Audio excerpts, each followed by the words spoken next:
A ver, 7. EPOC. La rehabilitación pulmonar produce todas, excepto una de las siguientes acciones en los pacientes con EPOC. La rehabilitación pulmonar se ha visto que en pacientes con EPOC produce muchos efectos beneficiosos para el paciente, ¿no?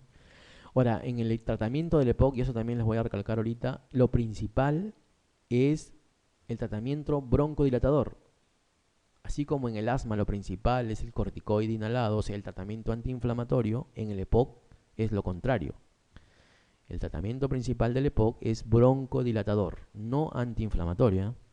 Es broncodilatador.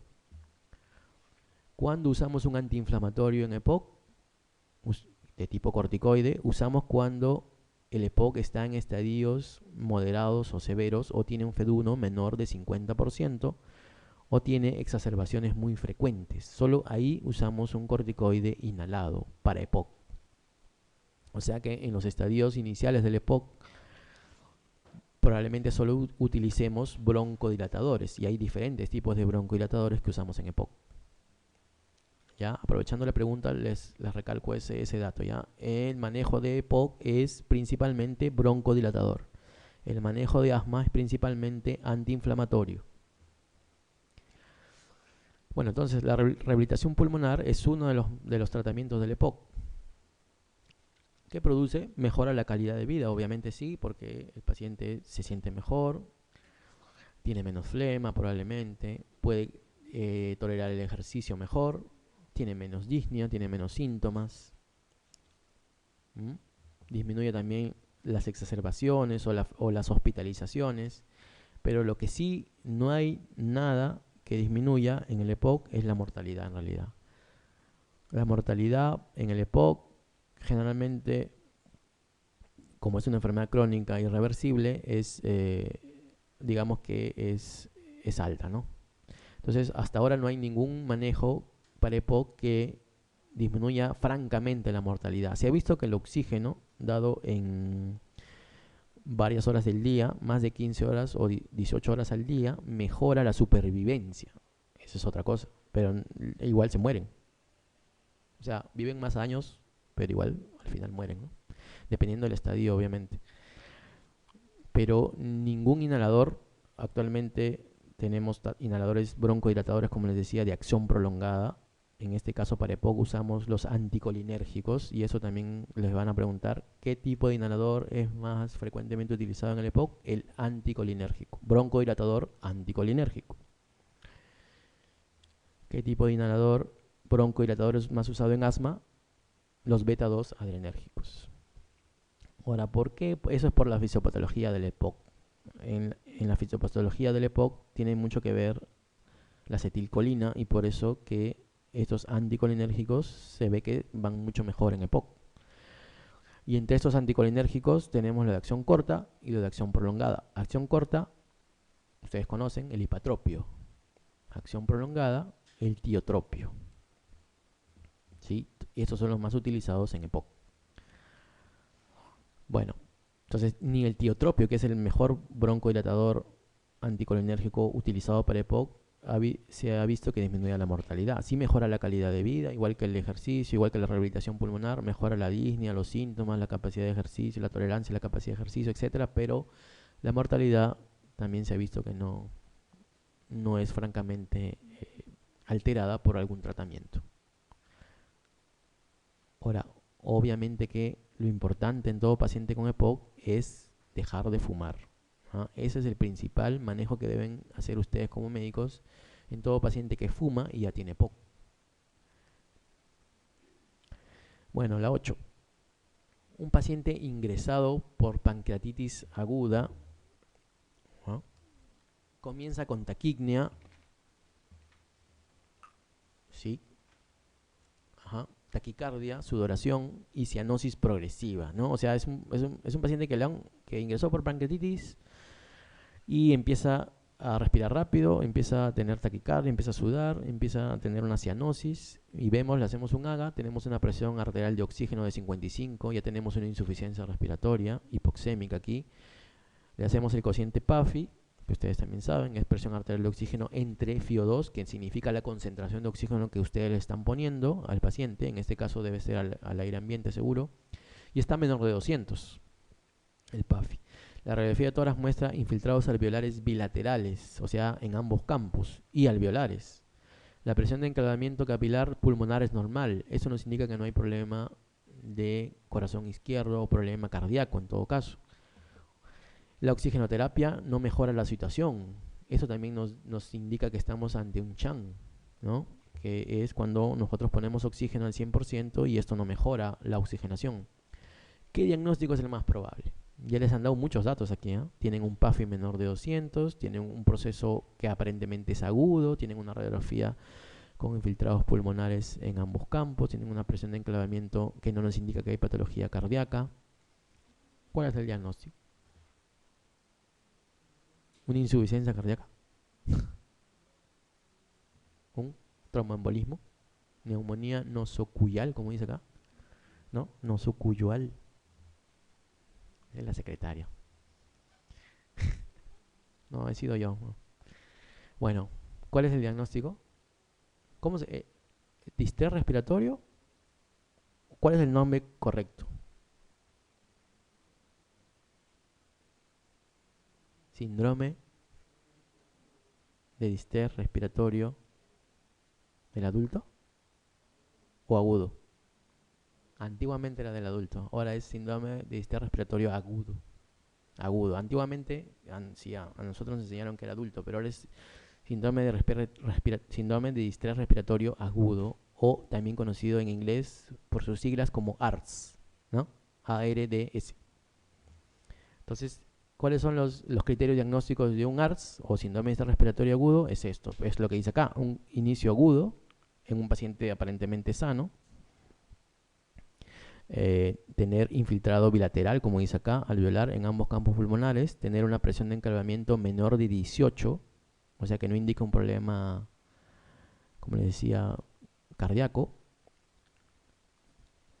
y tener esto de acá, el PAFI menor de 200. Cuando tenemos un PAFI menor de 300, estamos hablando de injuria pulmonar. Y cuando tenemos un PAFI menor de 200, estamos hablando de ARDS o síndrome de distrés respiratorio agudo, ¿no? Entonces, esta es la única diferencia entre ambos, entre la injuria pulmonar y el ARDS, es esto, el PAFI nada más, ¿no? PAFI menor de 300 es injuria, ambos tienen lo mismo, cuadro clínico agudo, radiografía tórax bilateral con infiltrados, ambos tienen lo mismo, pero la diferencia es el PAFI nomás. Menor de 300 es injuria pulmonar y menor de 200 es ARDS, ¿sí? Se les quede grabado esto, porque esta pregunta sí siempre la preguntan, ¿no? Bueno, sí.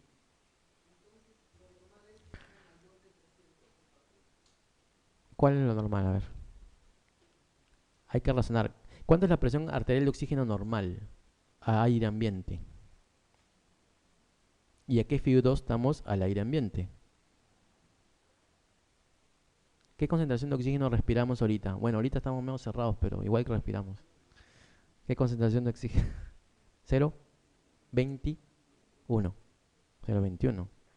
Ya, y la presión arterial de oxígeno a esta concentración o a este FiO2 es de la normal, digo, ¿no? De 80 a 100, ¿no?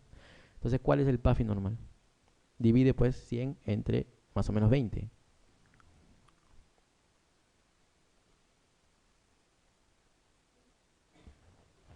¿Cuánto sale?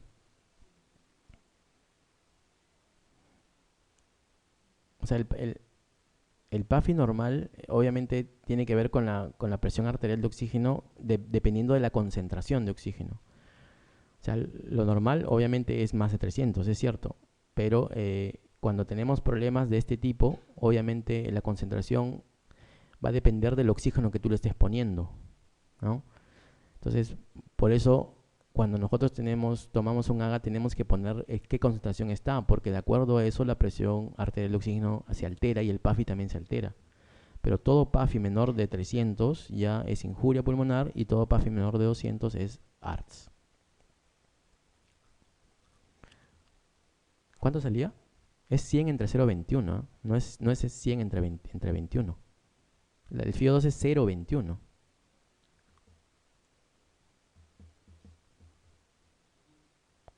Más o menos 500, ¿no? Por eso te digo, el PAFI es mayor de 300, lo normal 400, 500. Depende de la concentración de oxígeno que tú estés recibiendo en ese momento. Aquí ahorita en aire ambiente es 0,21. Pero cuando tú estás con un problema respiratorio, dependiendo de qué dispositivo de oxígeno uses, esto va a variar. Puede ser 0,24, 0,28, ¿no? 0,40, 0,50, etcétera, ¿no?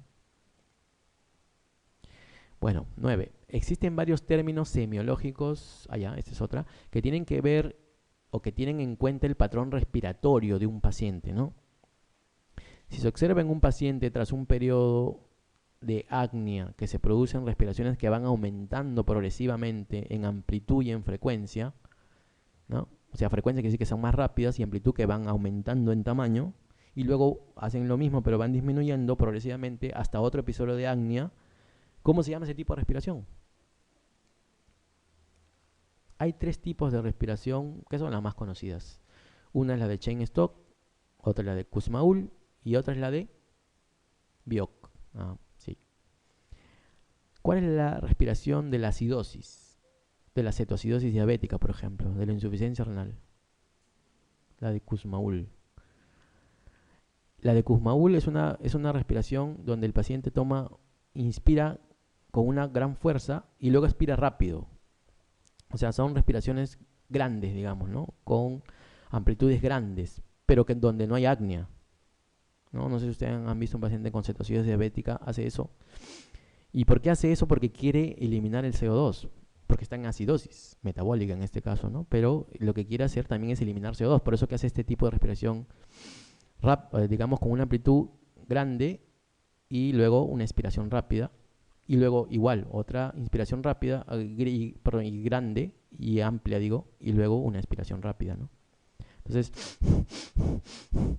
esa es la respiración de Kussmaul, ¿ya? Que tiene que ver con acidosis. Y acuérdense con nemotecnia que Kussmaul tiene A de acidosis. Biot no tiene A, Cheyne-Stokes no tiene A. Para que se acuerden, ya es de memoria ya, ¿no? Kussmaul A, acidosis. Y la U de Kussmaul porque es grande también, pero la U, ¿no? Bueno, algunos son de la U. Es para que se acuerden, ¿no? Bueno, tiene la A también de alianza ya, porque bueno, ya, la A de alianza ya. Bueno, acuérdense de eso, ¿no? Son respiraciones amplias y expiraciones rápidas, pero no hay apnea. Esa es la de Kussmaul, acidosis y respiraciones amplias. En cambio, la de Cheyne-Stokes son respiraciones que tienen apnea, igual que la de Biot.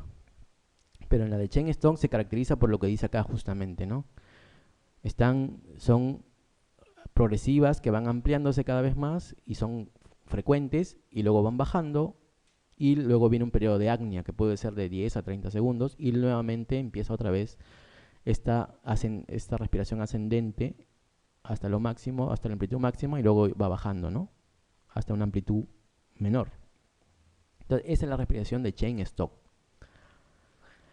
La respiración de Cheyne-Stokes, por ejemplo, se ve fisiológicamente en niños muy pequeños o en ancianos muy, muy ancianos, ¿no? Y también podría verse en algunos problemas neurológicos. Y la otra es la de Biot, que también tiene que ver con problemas a nivel del bulbo raquídeo, ¿no? La de Biot. Y también tiene periodos de apnea, pero no tiene esta subida y bajada de respiraciones, digamos, ¿no? Solo son respiraciones pequeñitas con una pequeña apnea y bueno, tiene que ver, como le digo, con problemas neurológicos. Taquignia, obviamente, acá está lo de platignia, miren lo que les decía, ¿no? En la C dice platignia. Platignia es la disnea en un paciente con decúbito supino, o un paciente, en un paciente sentado, digo, ¿no? Y la ortopnea es la disnea en un paciente echado o en decúbito supino. Entonces, platignia, y les decía también, tiene que ver con los problemas hepatopulmonares. Entonces, acá la respuesta es la de Cheyne.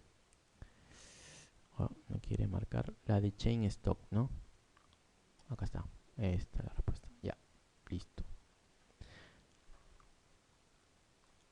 10. Un hombre de 40 años, turista extranjero, es remitido a un centro de urgencias por bajo nivel de conciencia. Bueno, 40 años. Temperatura 37.7, una ligera febrícula y disnea. No tiene traumatismos, pero tiene una alteración de la conciencia y un poco de fiebre y algo de disnea. Se realizan varias pruebas. La más inmediata es una gasometría arterial sin oxigenoterapia, o sea, FiO2 0,21, pH 7,33, ¿no? Hay una acidosis, o sea, 7,35 es el valor bajo, normal. PCO2 de 50 hasta 45 es el valor de CO2 normal. O sea que acá hay una acidosis probablemente respiratoria. Una presión de oxígeno baja, bueno, pero no llega a la insuficiencia respiratoria, 65 todavía, no llega a menos de 60. Y bicarbonato, un poco elevado, ¿no? Hasta 26 es lo normal, estamos en 27. Probablemente para compensar esta acidosis respiratoria. Señale, ya tenemos acá con el LAGA que tiene una acidosis respiratoria. Señale el diagnóstico más probable entre los siguientes. A ver, es un hombre más o menos joven, turista, y que viene por nivel de conciencia bajo. Probablemente por qué, de repente por el CO2, hipercapnia, probablemente sea. Temperatura 37, bueno, ligera febrícula y disnea, ¿no? Está disneico, no tiene ningún traumatismo. Entonces, ¿qué es lo más probable? A ver, vamos a ver aquí. Un tromboembolismo pulmonar. Tromboembolismo pulmonar da hipercapnia, porque acá tenemos una hipercapnia, ¿no? Una acidosis respiratoria. ¿Da acidosis respiratoria el tromboembolismo pulmonar? Muy rara vez. Lo que más da es hipoxemia marcada, taquignia. Y acidosis podría dar, pero si el tromboembolismo es masivo, que es muy raro ver también, ¿no? Podría dar, pero no es lo común. Lo común es hipoxemia. Neumonía lobar, una neumonía muy rara vez da hipercapnia, ¿no? Muy difícil es eso. Y lobar menos, o sea, de un solo lóbulo. Edema agudo de pulmón, hipercapnia. No. Bronconeumonía. No. ¿Ya qué les queda ya? Hipoventilación alveolar. ¿Qué les parece la hipoventilación alveolar? ¿Cuál es el diagnóstico de una hipoventilación alveolar? Justamente es esto, la hipercapnia. Se caracteriza por hipercapnia con el gradiente alveolar arterial normal. Aunque aquí no la tenemos, pero es así. Gradiente alveolar arterial normal y hipercapnia. Esto caracteriza la hipoventilación alveolar. Generalmente la hipoventilación alveolar se produce por problemas extrapulmonares o extratoráxicos, o no por problemas pulmonares. Y lo que caracteriza a ella es esto, ¿no? Que el paciente empieza a hipoventilar, o sea, respiraciones muy superficiales, y esto hace que el CO2 se acumule y por lo tanto aumente en la sangre y produzca hipercapnia. ¿Sí? Listo. La 11. A ver, en un paciente con EPOC, en el que se le detectan acropaquias. Aquí viene lo bueno, acropaquias. ¿Qué es acropaquia? De aparición reciente. ¿Cuál es el diagnóstico más probable? ¿Qué son las acropaquias? Dedos en palillo de tambor. Por ahí escuché. De uñas en vidrio de reloj. Por ahí escuché. Aumento del tejido, digamos, que rodea la última falange de los dedos. También. O es las tres. O son estadios de la acropaquia. Digamos que sí, son estadios de la acropaquia, ¿no? Pero bueno, es eso, la acropaquia es alteración de la última falange de los dedos, que tienen que ver con esto, con el vidrio de reloj, con el dedos en palillo de tambor y con el aumento del tejido, digamos, blando de la última falange, ¿no? De los dedos. ¿En qué patología se ve más? Acropaquias. Hipocratismo digital también le llaman. Claving también le llaman. Los neumólogos le llamamos claving por fastidiar. ¿En qué patología se ve más? En la fibrosis pulmonar. Ustedes ya en semiología han visto seguro. Fibrosis pulmonar, acropaquia. Ya. También se ve en las hipoxemias crónicas, en las hipoxias crónicas, ¿no? Generalmente en EPOCs muy avanzados, en asmas muy avanzados, en fibrosis pulmonar, en bronquiectasias muy avanzadas. También se puede ver acropaquia. Pero acá nos está hablando de un EPOC, en el que se detecta acropaquia de aparición reciente. O sea, el paciente tiene EPOC, no sabemos el grado, y aparece una acropaquia, o sea, un dedo medio raro, ¿no? Un diagnóstico sería que tenga insuficiencia respiratoria crónica y que tenga cor pulmonar y que tenga una hipoxemia crónica, y eso sí puede ser en EPOC. Pero aquí, dentro de las alternativas, no dice eso. Nos dice que es una acropaquia de aparición reciente. Otro diagnóstico que tiene que ver con acropaquias de aparición reciente es el cáncer de pulmón. ¿Eh? Ya, grábense eso también. Toda acropaquia de aparición reciente en cualquier tipo de patología, más en EPOC, que es un fumador, probablemente, ¿no? Un fumador pesado, tiene que ver mucho o se relaciona mucho con el cáncer de pulmón o con el NM pulmonar, neoplasia maligna de pulmón. Entonces, esa es la respuesta aquí. ¿Ya? También se ve en fibrosis, se ve en bronquiectasis, en accesos pulmonares también se ven acropaquias, en empiemas incluso se puede ver acropaquia. Pero cuando tenemos un EPOC o cualquier enfermedad y tenemos acropaquia de aparición reciente, debemos pensar siempre en un cáncer pulmonar. ¿Sí? Listo, que les quede también esa pregunta. A ver, 12. A ver, por lo que hace referencia al tratamiento del asma bronquial, una de las siguientes respuestas es falsa. Ahora vemos el manejo del asma bronquial. A ver, ¿el salbutamol se indica como medicación de rescate? Sí, es cierto, ¿no? El salbutamol es por excelencia la medicación de rescate o la medicación aliviadora que más utilizamos.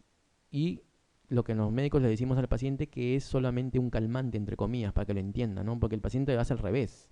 Le gusta el salbutamol, piensa que el salbutamol es el corticoide inhalado y lo usa solo. Así, un año usando el salbutamol. No me curo, doctor. Antes me curaba con el salbutamol. Pero eso obviamente, estás usando una medicación solamente de rescate, aliviadora, calmante. ¿Para qué usas eso?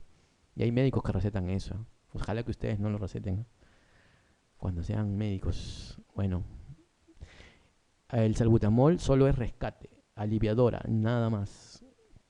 Incluso a sus familias, ¿no? A sus familiares. La prednisona oral a pequeñas dosis puede estar indicada en el asma inestable moderada. ¿Qué les parece?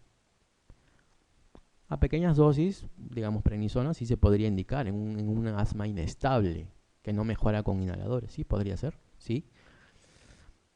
Los glucocorticoides inhalados se metabolizan en el hígado. ¿Qué les parece? Sí, es digamos, el órgano de primer paso para un corticoide inhalado y en realidad para cualquier medicamento que utilicemos, prácticamente todos van al hígado y se metabolizan ahí.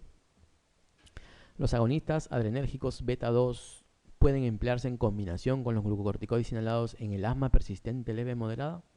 Sí, lo que les decía, ¿no? Un agonista beta 2 de acción prolongada combinado con un glucocorticoide inhalado a dosis bajas o medias podría ser usado, sí, en el asma persistente leve moderada. Es cierto. El efecto del salmeterol dura 24 horas. ¿Qué es el salmeterol? ¿Qué es? Es un beta 2 de acción ultra rápida, ultra prolongada. Yo les dije en las clases, bueno, los que han estado conmigo en las clases, que aquí en el Perú hay dos tipos de beta 2 de acción prolongada. Es el salmeterol 1 y el otro es el formoterol. Salmeterol y formoterol. Salmeterol, ambos son de acción prolongada, ¿no? Pero se diferencian en el inicio de acción. El inicio de acción del salmeterol es un poco largo, digamos a los 10-20 minutos recién hace efecto de inicio de acción, y en cambio el formoterol tiene un inicio de acción mucho más rápido, igual que el salbutamol, generalmente 5 minutos. Entonces, por lo tanto, otra pregunta que les pueden hacer: ¿cuál de los dos broncodilatadores de acción prolongada tiene inicio de acción rápido y puede ser usado en crisis asmáticas, por ejemplo? Es el formoterol, porque tiene inicio de acción justamente igual que el salbutamol. Y también se puede usar como medicamento de rescate. El salmeterol y el formoterol ambos son de acción prolongada, pero su efecto es de 12 horas nada más. 12 horas, no 24 horas. 12 horas. O sea, el efecto de acción de ambos es de 12 horas. Por eso que se indican cada 12 horas, mañana y noche, aunque se pueden indicar cada 8 también. Por eso el efecto de acción es de 12 horas y no de 24 horas. Acuérdense de eso también. Listo. A ver, vamos a la 13. El síndrome de vena cava superior es un síndrome paraneoplásico. ¿Se acuerdan? También lo hicimos. Tiene que ver con la obstrucción de la vena cava justamente superior y produce todo ese cuadro clínico característico de estos pacientes, ¿no? Donde tienen un edema en toda la parte superior del tronco, digamos, hasta el cuello incluso. Y también incluso hay esta circulación colateral que está bien marcada y tienen esta coloración en la piel azulada muy característica, ¿no? Y tiene que ver, también lo dijimos, principalmente con las neoplasias de pulmón. ¿Cuál sería la respuesta? A ver.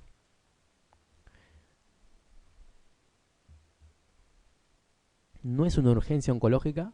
Sí es una urgencia oncológica. Todo síndrome de vena cava superior es una urgencia oncológica. O sea que esa no es. ¿Los datos clínicos no suelen ser expresivos? No, pues ya les decía, son bien expresivos. Son pacientes que están edematizados desde el tronco hasta la cara, hasta el cuello.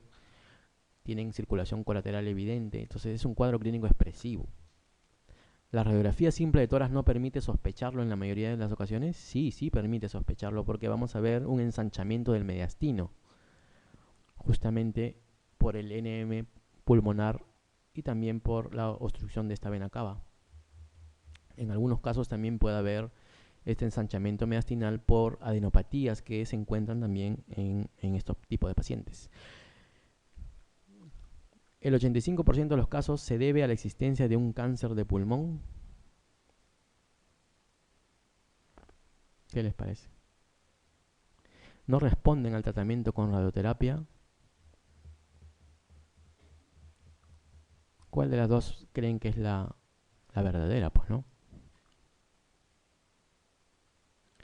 Bueno, en realidad, la mayoría actualmente de síndromes de vena cava lo vemos en estos casos, ¿ah? En cáncer de pulmón. Entonces, es más o menos ese porcentaje donde se ve este síndrome de vena cava. Y no responden a la radioterapia, bueno, más bien sí responden a la radioterapia, pero obviamente no todos, pero sí se ha visto que tienen alguna cierta respuesta con radioterapia.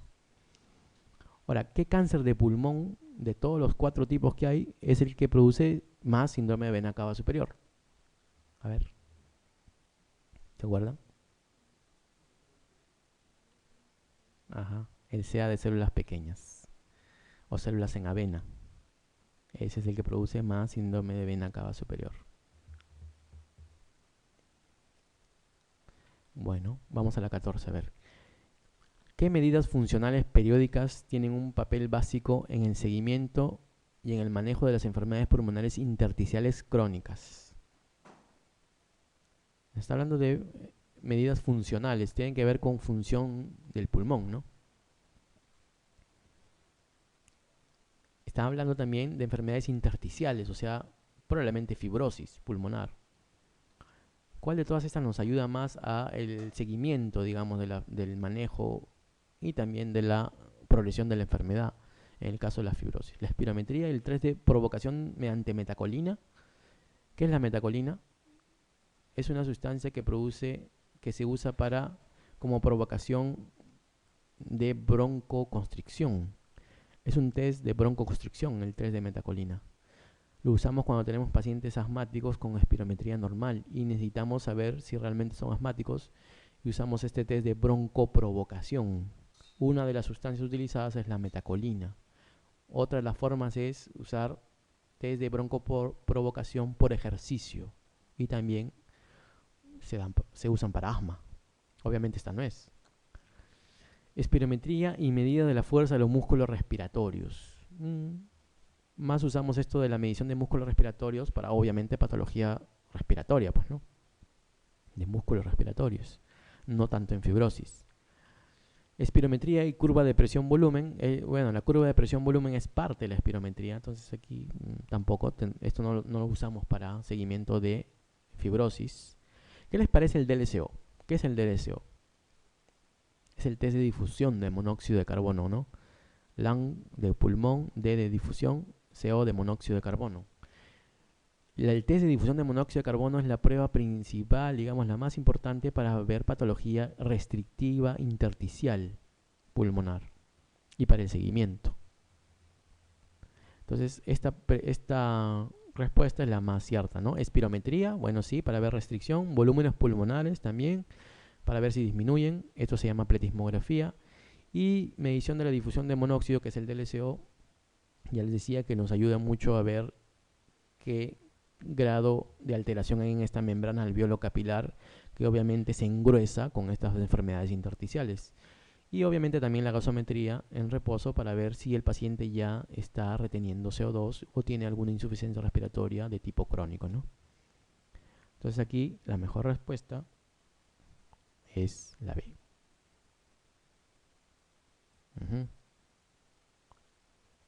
A ver, la 15. La alteración más frecuente